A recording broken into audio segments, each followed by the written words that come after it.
Hi all, welcome to my channel. आज हम पढ़ेंगे टोकनाइजेशन। तो जितने भी हमारे लार्ज लैंग्वेज मॉडल्स हैं उनमें एक चीज़ बहुत कॉमन है जिसको हम कहते हैं टोकनाइजेशन। टोकनाइजेशन क्या करता है कि किसी भी टेक्स्ट को सेट ऑफ इंटीजर्स पे मैप करता है। जैसे हमारा टेक्स्ट है स्टूडेंट्स वॉच सही पढ़ाई, तो इसमें स्टूडेंट्स के लिए एक नंबर आ गया, वॉच के लिए एक नंबर आ गया, सही के लिए एक नंबर आ गया और पढ़ाई के लिए एक नंबर आ गया। कैसे होता है और क्यों होता है ये समझते हैं। तो ये क्यों किया जाता है, इसका कारण ये है कि जब ये मैपिंग हो जाती है इंटीजर्स में, तो फिर हम इन मैपिंग्स को यूज़ करते हैं अलग अलग काम करने के लिए। हम इससे एम्बेडिंग जनरेट कर सकते हैं, हम इसके लिए हम डिक्शनरी मैपिंग कर सकते हैं, और भी तरह के टेक्स्ट को नंबर से मैप करने के बाद यूजेज है। तो अब देखते हैं ये कैसे होता है। तो सबसे पहले देखते हैं character based tokeniser.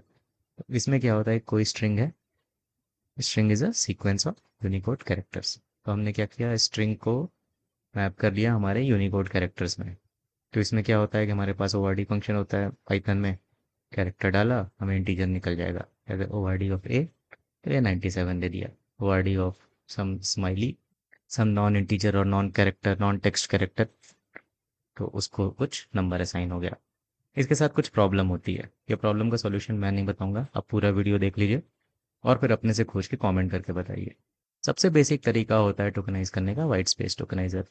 White space tokeniser क्या करेगा, ये हमारी जो स्ट्रिंग है उसको डिवाइड कर दिया by words on the spaces. मतलब जैसे सही पढ़ाई इज गुड, तो सही के आगे स्पेस डिवाइड, पढ़ाई के आगे स्पेस डिवाइड, इसके आगे स्पेस डिवाइड। इनको डिवाइड करके इनको एक इंटीजर दे दिया। अब लेकिन हमारे पास ऐसा कोई सेंटेंस आ गया, सही पढ़ाई इजंट बैड। तो इजंट कैसे बनाए, चाहे हम इजंट लिखें चाहे इज नॉट लिखें, तो क्या ये एक वर्ड है, क्या ये दो वर्ड है, तो यहाँ पे दिक्कत हो गई। इसके साथ साथ और भी इश्यूज आते हैं। इश्यूज जैसे अगर ये हाइफन से सेपरेटेड है, तो हम क्या सही हाइफन पढ़ाई इन तीनों को अलग अलग लेंगे, या फिर मतलब बहुत सारे ऐसे रूल्स बने हुए हैं इंग्लिश लैंग्वेज में जिससे इसमें इशू आती है। तो उससे होता क्या है कि requires a lot of rules to tokenise. मतलब टोकनाइज करने के लिए ही आपको बहुत सारे रूल्स लिखने पड़ रहे हैं, तो ये समझना पड़ता है। तो इसमें दिक्कत थी ये। और भी दिक्कत क्या हुई, जैसे कोई रेयर वर्ड कभी आता ही नहीं है, तो उसको हम क्या टोकन देंगे। और फिर सारे लैंग्वेजेस के अक्रॉस यूनिफॉर्म नहीं होता है, नए वर्ड आते हैं उसमें दिक्कत होती है। तो सारे लैंग्वेजेस के अक्रॉस यूनिफॉर्म नहीं होता है, इसको समझते हैं कि जैसे संस्कृत में वर्ड है, संस्कृत में बहुत सारे वर्ड कई वर्ड्स के कंजक्शन से बने रहते हैं, तो उनको संधि विच्छेद करके समझना पड़ता है।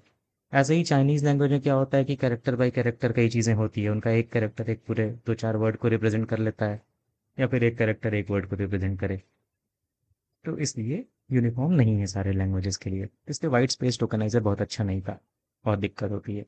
तो इसके लिए थोड़ा बेटर करने के लिए हम लोग क्या किए, कुछ प्री प्रोसेसिंग सीख लिए। प्री प्रोसेसिंग में हम क्या सीखे, सेगमेंटेशन संधि विच्छेद, lemmatization, stemming, stop words removal, casing, मतलब चाहे कैपिटल लेटर्स चाहे स्मॉल लेटर्स।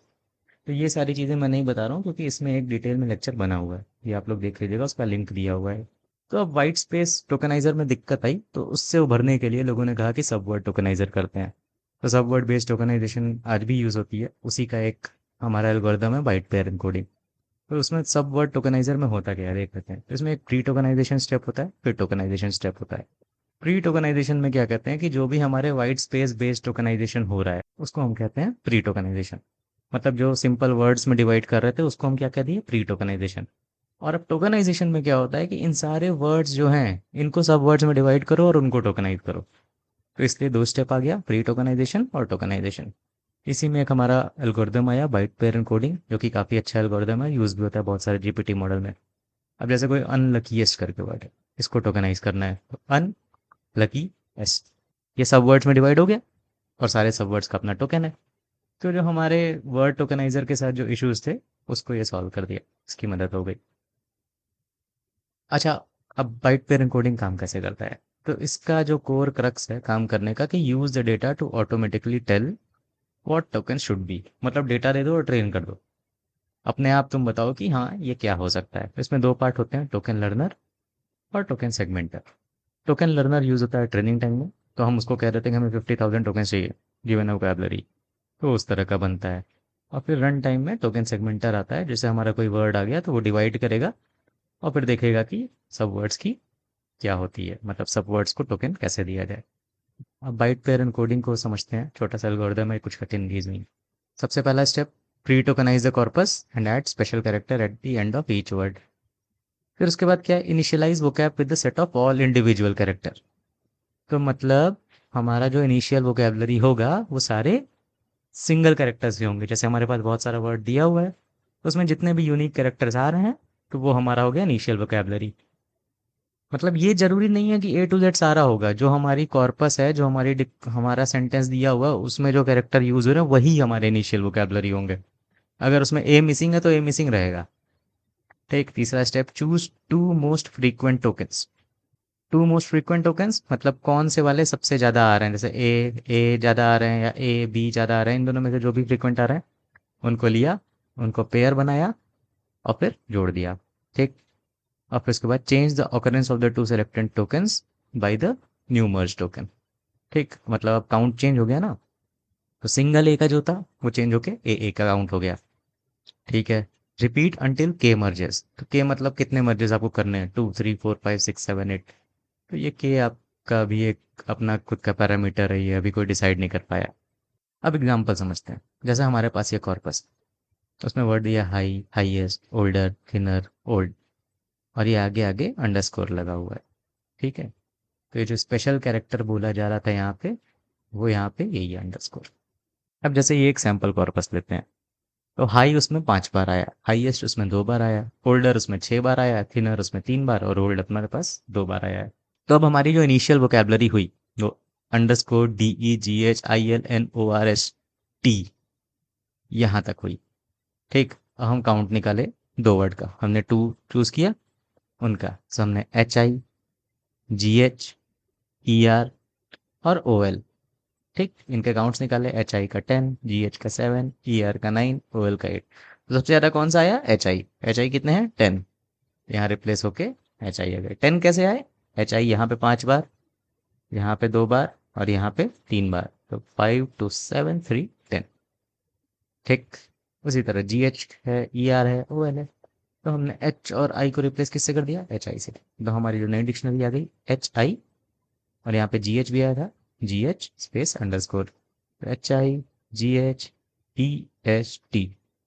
OLDER। इसी तरह OLD, THINNER। ठीक है, इस तरह बना। और फिर हम आगे 2 के बाद फिर हम 3 पे जाएंगे, 3 के बाद हम 4 पे जाएंगे, ऐसे ऐसे करके फिर हम टोकेनाइज कर लेते हैं और फिर हम इंटीजर्स असाइन कर लेते हैं। ये था हमारा एल्गोरिदम। और फिर अगर हम इसका प्रैक्टिकल देखना चाहेंगे तो मैंने यहाँ पे अपने एजेंट से कोड जनरेट करा के रखा है, और फिर मैं अगर इसको रन कराऊंगा हमें कुछ ऐसा मिलता है। तो सबसे पहले इनिशियल टोकन्स, ठीक है, ये इंडाइसेस है। ठीक, और इंडाइसेस में SAHIPA इन सबको दिया गया है। हमारा टेक्स्ट क्या था, सही पढ़ा इज द, ये हमारा ट्रेनिंग टेस्ट। फिर उसके बाद हमारे पास मर्जर शुरू हुआ, आफ्टर मर्जिंग वन, तो मर्ज वन, तो बी का यहाँ पे BE हो गया, तो BE सबसे ज़्यादा काउंट थे तो उनको मर्ज कर दिया गया। ठीक है, फिर ऐसे ऐसे करे आगे बढ़े, सारे मर्जेस किए गए, खूब सारे मर गए, खूब सारे मर्जेस हो गए। तो फिर हमने देखा ये हमारा मर्जेस लर्न हुआ, BE BE AN CE IN, ये वाले मर्जेस लर्न हुआ। अब नया टेक्स्ट आया, सही पढ़ाई, तो सही पढ़ाई को इन्होंने टोकन दिया। तो SAHIPADHAI, इसमें कोई मर्जेस नहीं थे। ठीक है, और फिर यहाँ पे डिकोडिंग भी दिखाया गया कि अच्छा 115 97 104 ये है, तो 115 97 104 का हमें सही पढ़ाई मिल रहा है। ठीक, अब जैसे गुड पढ़ाई, गुड पीपल वॉच सही पढ़ाई, तो गुड पीपल ऐसे बन के आया है। ठीक है, इन सब में ये सारे टोकन्स हैं, और फिर उसके आगे डिकोडिंग भी की गई है। तो इसी तरह से ये सारा हमारा बाइट पेयर एन्कोडिंग काम करता है, कुछ कैरेक्टर पे, कुछ मर्जेस पे, जितने सारे मर्जेस लर्न किए हैं उतने हो गए। अब देखिए यहाँ पे जैसे हमारे मर्जेस इसमें अप्लाई किए गए हैं। ठीक, तो यहाँ पे BE कहाँ पे है, यूट्यूब में आ गया BE ना, तो यहाँ पे BE लगा है, यहाँ पे BE लगा। ठीक है, AN लगा है, तो AN कहाँ पे, AN मर्जिंग कहाँ पे हुई होगी, एंड वाले में AN लगा होगा। ठीक है, तो ऐसे करके ये सारा इनकोडिंग डिकोडिंग आप लोग को दिखाया गया है। आई होप आप लोग को समझ में आ गया होगा। आप लोग का काम ये है कि आप लोग ये करेंगे कि बाइट पेयर इनकोडिंग कहाँ कहाँ यूज़ होता है ये पता करेंगे। बहुत सारे जीपीटी मॉडल्स में यूज़ होता है, ये आपको पता करना बहुत ज़रूरी है, जो आप देखेंगे। और फिर मैं एक लिंक भी डाल दे रहा हूँ जिसमें आप एक्चुअली देख सकते हैं कि कैसे कुछ इनकोडिंग्स काम करते हैं, कैसे इंडाइसेस जनरेट होती है। ठीक है, अब मिलते हैं अगले लेक्चर में। Thank you.